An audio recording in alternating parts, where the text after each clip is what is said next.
My name is Pat Deerham, and this is my story.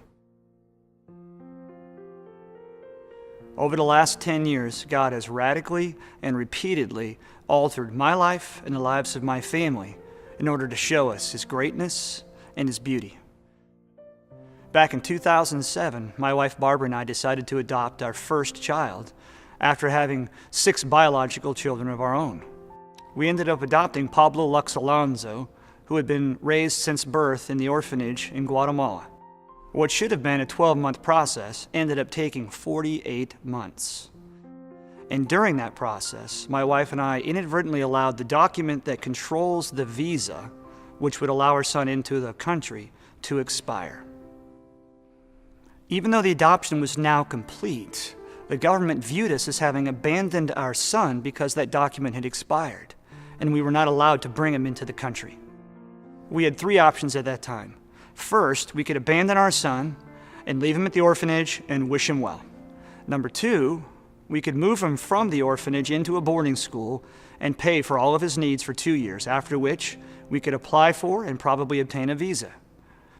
Or number 3, we could move and live abroad with him for that 2-year period, after which time we could apply for and probably obtain the visa. The only option that my wife and I considered was option number 3. And that option was available to us because in late 2009, the Lord had sovereignly ordained that I would lose my job due to the crash in the housing market.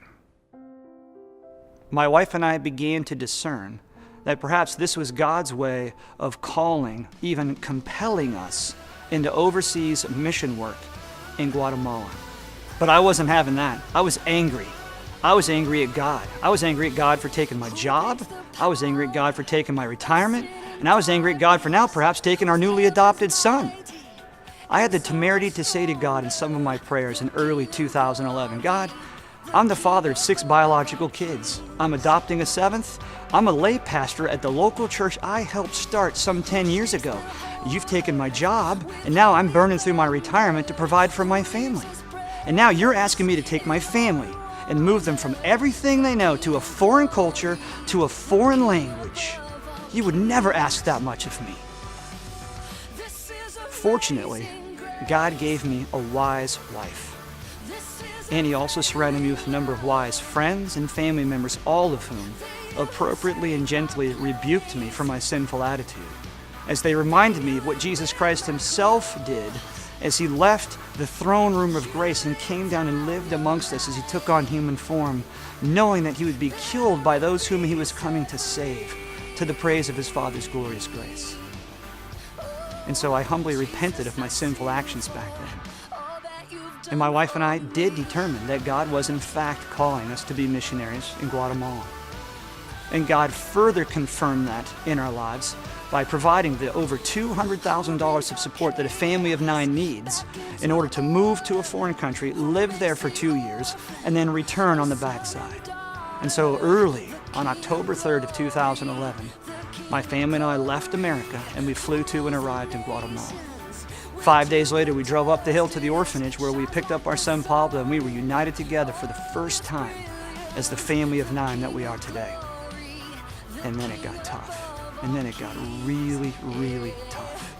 The feeling of isolation and the sense of being overwhelmed were simply indescribable as we sought to integrate into our family this non-English speaking, institutionalized since his birth son.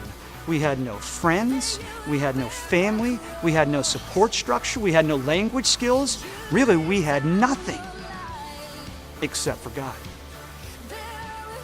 I reached out to God on those sleepless nights in October and November of 2011, and I asked Him, actually I begged Him to help sustain me, to help me lead my family so that I could show them that this wasn't a mistake, that I wasn't ruining our family, but this was part of His eternal sovereign plan for our good.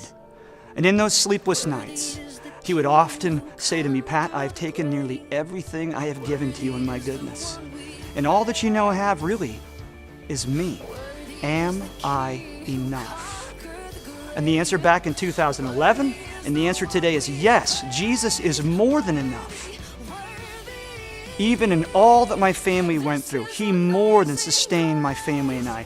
He proved that he was a faithful God. He proved to us that he indeed is the God who comforts the afflicted.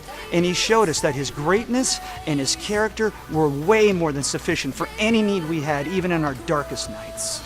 And so because my family and I have gone through that difficult situation, we have a rock-solid confidence in the great God of the universe. And upon our return in late 2013, God graciously provided for me a full-time pastoral job in the local church that we left when we moved to Guatemala. And I've been doing that job for nearly 3 years now.